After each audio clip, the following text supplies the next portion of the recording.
Maestra rural, poeta, abandonó su pequeño pueblo natal para sumergirse en lo más profundo de la realidad de Chile. Defensora incansable de los pueblos originarios y de la identidad latinoamericana, su vida estuvo marcada por dos grandes luchas: conseguir la educación pública y obligatoria para su país y la igualdad de derecho para las mujeres. Reconocida en todo el mundo, fue la primera escritora de habla castellana en recibir un premio Nobel. Docente, feminista y visionaria, Gabriela Mistral practicó una pedagogía que fue acción y también poesía.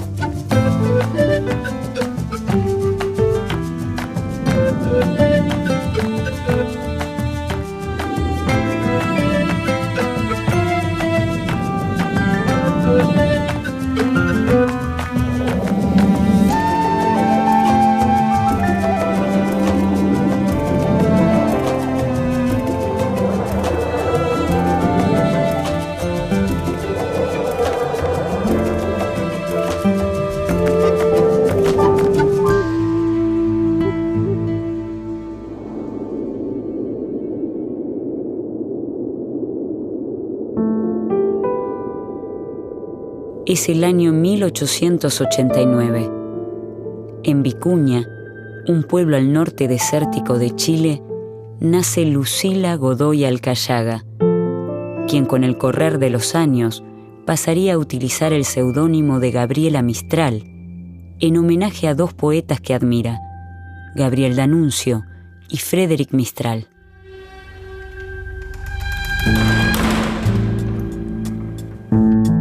Su padre, maestro de escuela, la abandona cuando tiene 3 años.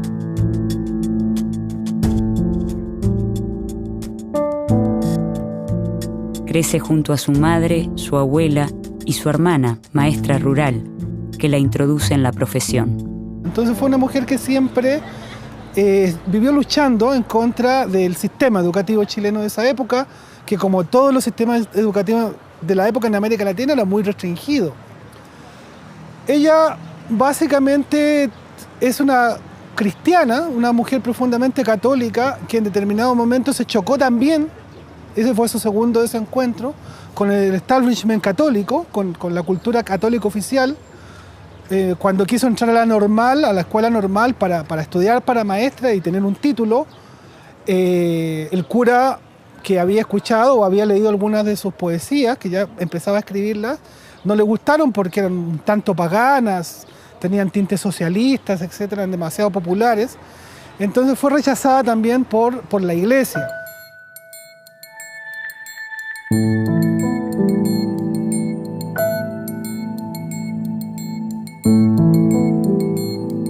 Fue rechazada porque efectivamente la escuela de los años de principios del siglo XX era discriminadora, era racista, y Gabriela Mistral era una mestiza pobre en Vicuña. Eso caracteriza a Gabriela Mistral. Es originalísima como poeta por su autoformación y por una pedagogía natural de lo que serían pensar en los derechos del niño, en los derechos de cualquier ser humano.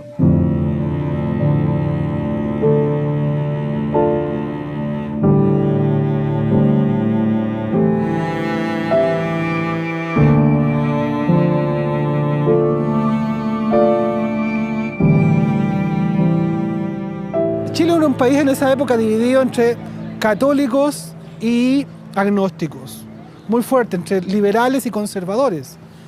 Y ella no encajaba en ninguna de esas dos culturas porque era católica, pero no era conservadora, y tenía aspectos liberales, pero no era liberal. Entonces no encajaba en ningún lado, y la actividad cultural y política de esa época se polarizó mucho. Entonces ella siempre estuvo chocando. Es el año 1906. Gabriela Mistral, con tan solo 13 años, escribe sus primeros poemas. A los 15 comienza a trabajar y estudiar para maestra. Colabora con los periódicos regionales y presenta posiciones cercanas al feminismo y al socialismo.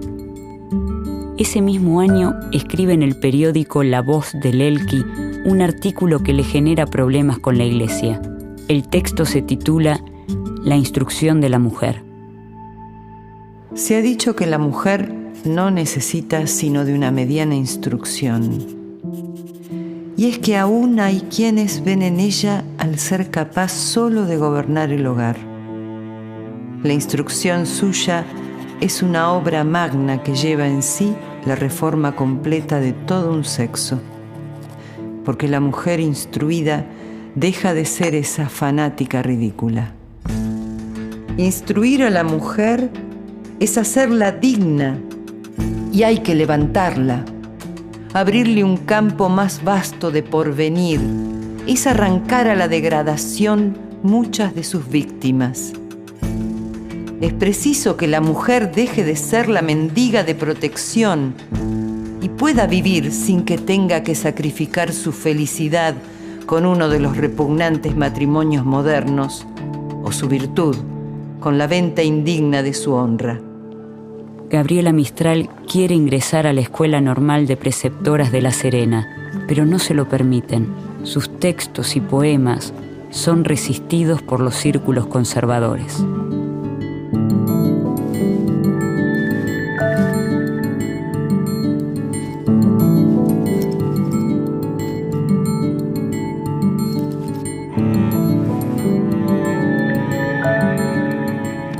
Al llegar 1910, Gabriela, recién recibida de maestra, inicia su recorrido por los liceos de niñas del país. Viaja a lo largo de todo Chile. Ante sus ojos se despliegan las diversas realidades sociales, culturales y educativas que nutrirán toda su obra. También fue maestra urbana y en liceo de niñas, pero le encantaba la educación rural. Es decir, ella se convirtió en una sólida profesora y poeta de este mundo, del mundo rural y del mundo de los niños campesinos e indígenas.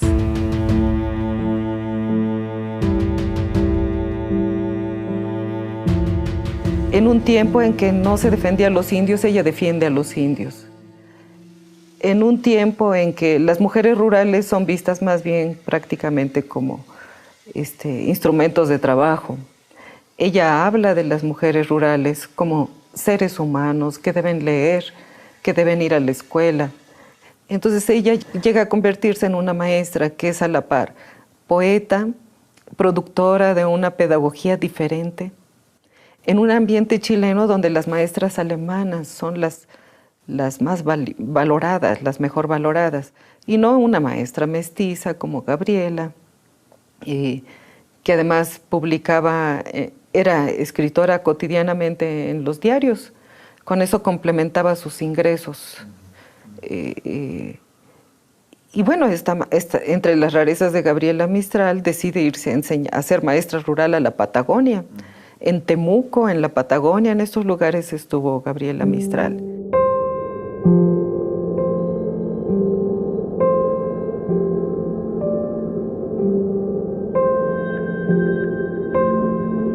Por ese tiempo llegó a Temuco una señora alta, con vestidos muy largos y zapatos de taco bajo.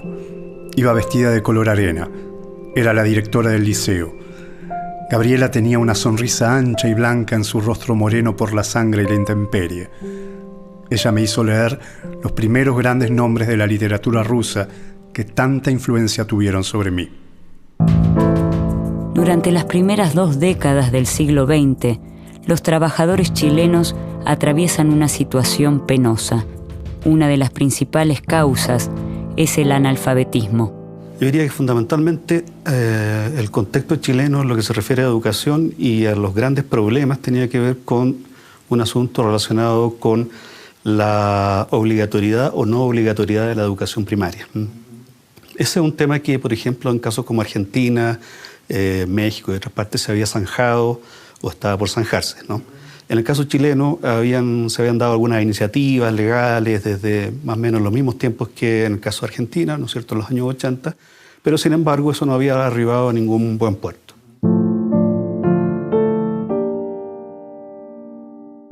En 1920, las fuerzas populares y la clase media se unen y el senador por la Alianza Liberal, Arturo Alessandri, es elegido como presidente.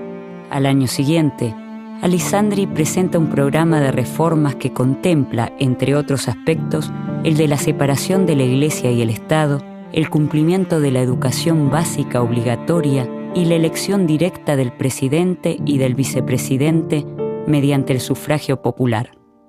Mistral es una importante impulsora de la Ley de Instrucción Primaria Obligatoria, que se sanciona ese mismo año.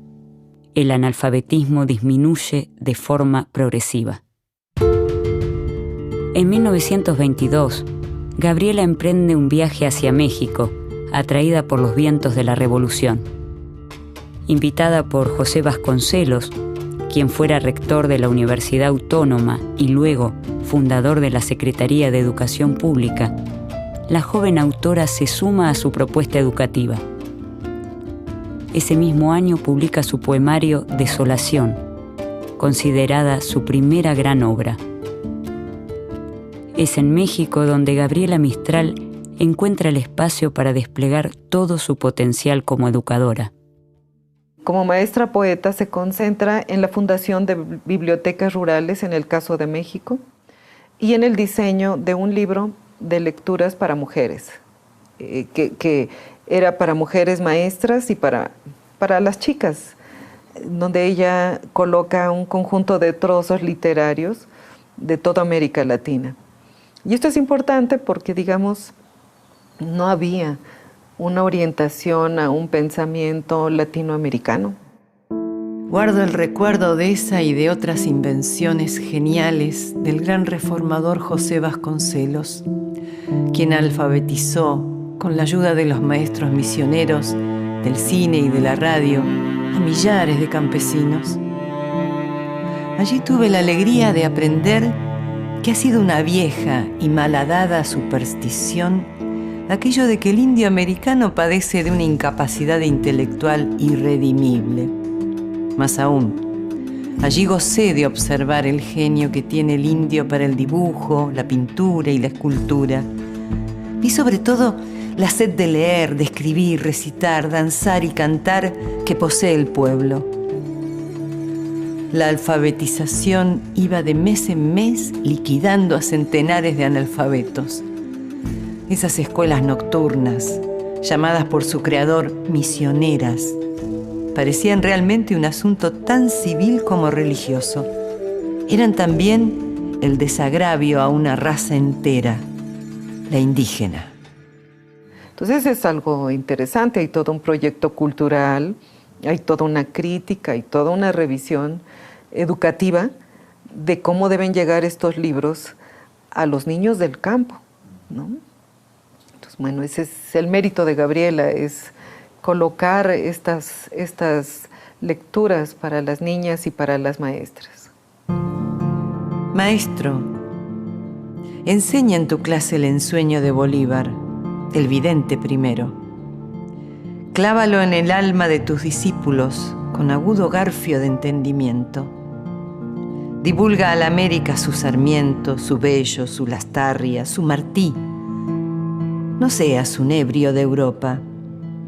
Describe tu América. Haz amar la luminosa meseta mexicana, la verde estepa de Venezuela, la selva negra austral. Dilo todo de tu América. Di cómo se canta en la pampa argentina, cómo se arranca la perla en el Caribe. Dirijamos toda nuestra actividad como una flecha a este futuro ineludible. La América española una, unificada por dos cosas estupendas: la lengua que le dio Dios y el dolor que le da la del norte. Y en México recorrió el país y especialmente las zonas indígenas para acompañar la reflexión de funcionarios, de pedagogos que querían proponer cómo mejorar la situación de los indígenas en México. Entonces, bueno, estos son los indigenistas de la época. Y pues ella le escribió poemas también a las artesanías mexicanas, al maíz, al niño indio, ¿no? Hay un famoso poema del niño indio. que se recitaba en las escuelas por multitudes. Ustedes podían escuchar que además les gustaban las multitudes en ese periodo a estos gobiernos de la Revolución, de llenar grandes plazas de niños recitando poemas de Gabriela Mistral. Y Gabriela Mistral escribía y escribía en cada región que llegaba.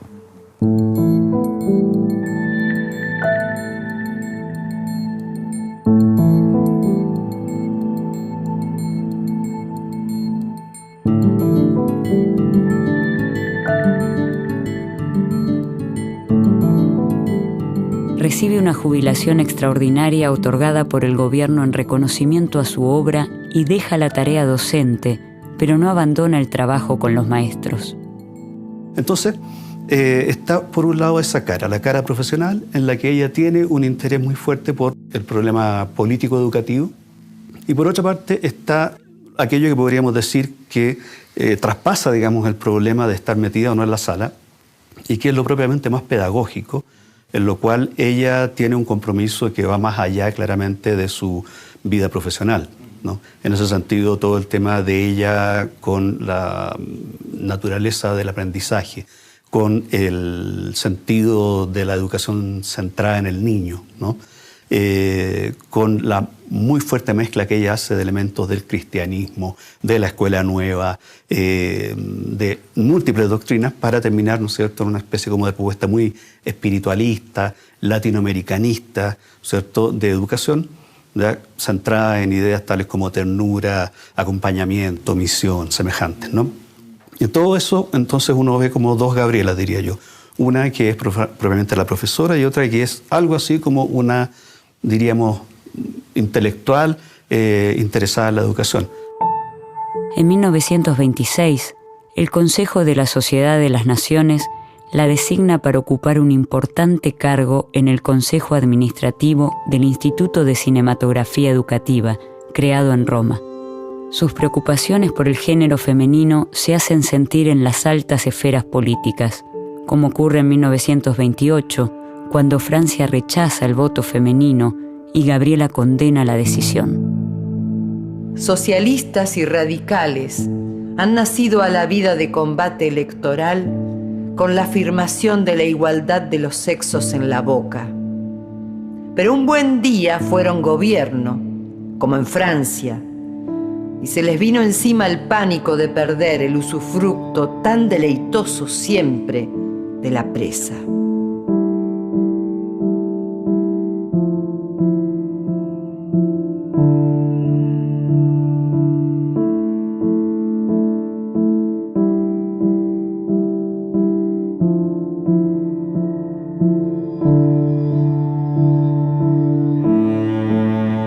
En Chile se forma el llamado Frente Popular, que aglutina a socialistas y a comunistas, a la Confederación de Trabajadores de Chile y al Partido Radical. En 1938, su candidato y amigo personal de Gabriela, Pedro Aguirre Cerda, llega a la presidencia. Durante su gobierno se fomenta la educación, se crean escuelas y se propicia la apertura de trabajos para los profesores. Gabriela Mistral se afianza como pensadora de la educación y entra en debate con las posiciones positivistas y cientificistas. Gabriela Mistral sostiene que la educación de un país debiera estar basada en la propia realidad según sus necesidades, evitando la mera copia o imitación. Afirma que jamás debe hacer el maestro lo que el niño puede hacer por sí mismo. Es el año 1945 y Gabriela Mistral obtiene el Premio Nobel de Literatura. Una mujer latinoamericana con esta historia, como la de Gabriela, que recibe un premio Nobel porque recupera los usos del idioma de los campesinos, de las plazas, de las escuelas, de los maestros, de los indígenas.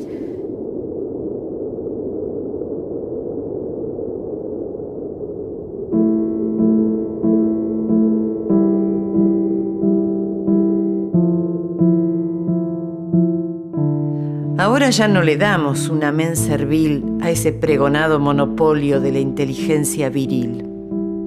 hemos constatado tantos casos de mujeres a la par o por encima de varones reconocidamente ponderados, que ya no se nos puede tratar como a criaturas desvalidas o dulcemente taradas, con el seso a medio desarrollar.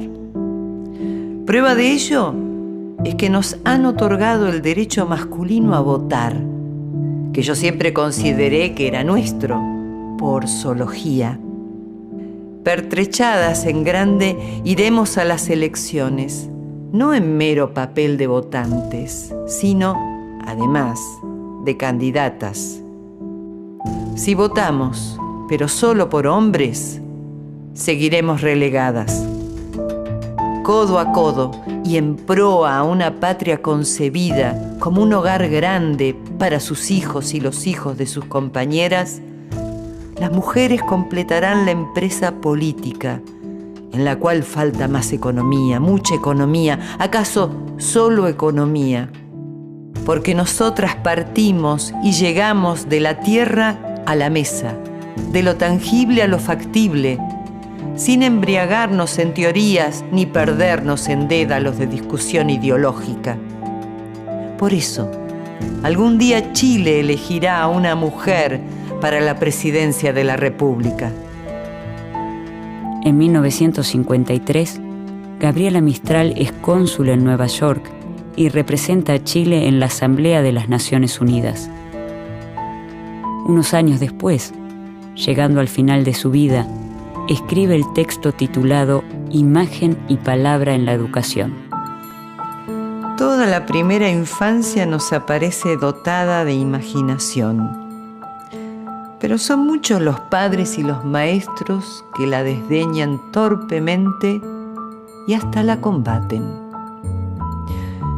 Y cuando se dice a esos tapiados que la fantasía en su niño es un bien, que inventando él se cuenta historias a sí mismo y que algunas de estas historias suelen ser también el cuerpo infantil de los descubrimientos mayores, ¿dudan o no creen?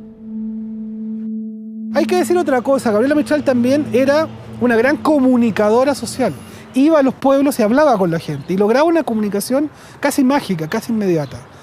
Ya fueran indígenas, ya fueran campesinos, ya fueran intelectuales, ya fueran un congreso de profesores, ella iba y rápidamente se ubicaba en el público y podía transmitir un mensaje. Pues yo creo que podemos hacer un recorrido muy interesante de Gabriela Mistral, empezando por sus poemas. Ella tiene una producción muy diversa. Fíjense que hay quien puede pensar que Gabriela Mistral es una poeta que le escribe a los niños, a los indios, que le escribe a la muerte.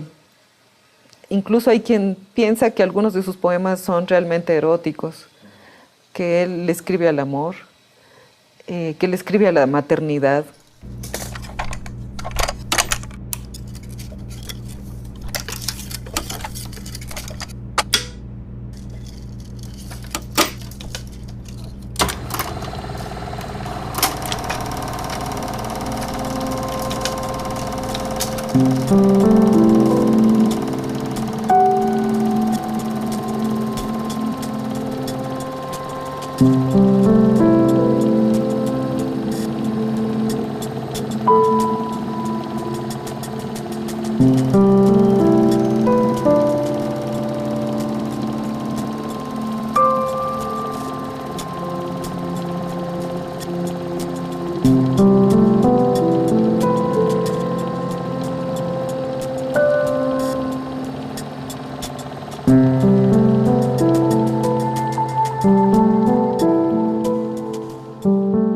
El 10 de enero de 1957 muere en un hospital de Nueva York.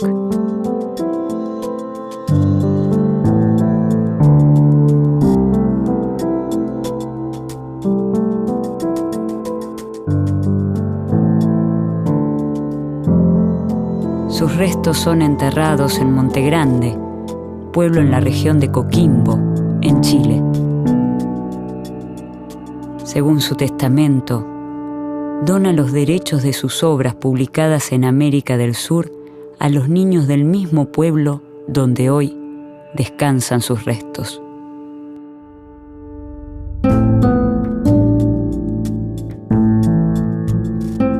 Gabriela Mistral, maestra y escritora, pensadora, diplomática y poeta.